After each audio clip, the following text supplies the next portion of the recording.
first question that we want to look at today is how can modern day businesses drive growth, relevance, and effectiveness by adopting agile practices? And before we jump into that question, I would love to hear from our panel about what agile means to you. So Amanda, what does agile mean to you? For me, quite simply, agile is about working in short feedback loops.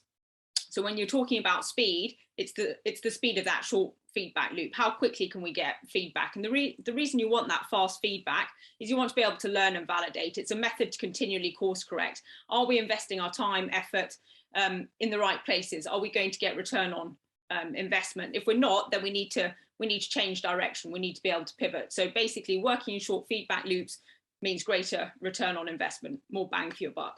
Okay. And what does those feedback loops, how do businesses go about establishing those?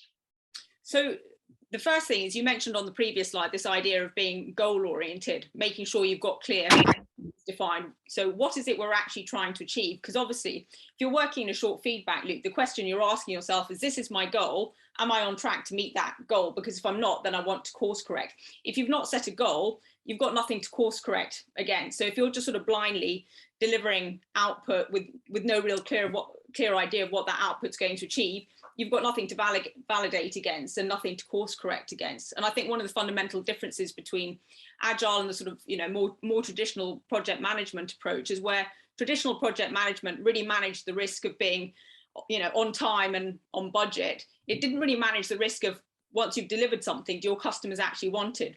Whereas agile is very much optimizing for, are we delivering the right thing, whether that's, new products and services or whether it's marketing content, is it actually effective? That's what agile is optimizing for.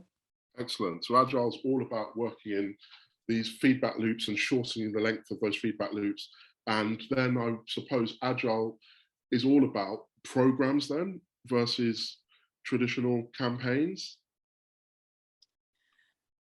I think it probably varies. I think in the marketing world, there's you've got the kind of relentless optimization in the digital marketing space where you're constantly tweaking things, and that can be sort of within your products and services, particularly digital products.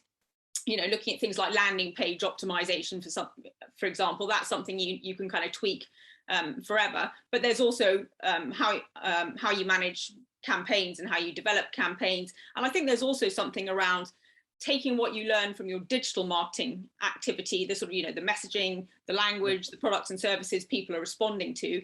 How can you then filter that through to your campaign? So that sort of constant, if you like, almost like drumbeat activity starts to inform your bigger campaigns. And also I think potentially your offline campaigns as well, because, much harder to be iterative with something expensive like a TV campaign. Whereas actually if your TV messaging is really well informed by the experimentation in the digital space, I think there's an opportunity there for it to be more effective. So I think there's definitely something there in terms of how do these things work together and influence one another.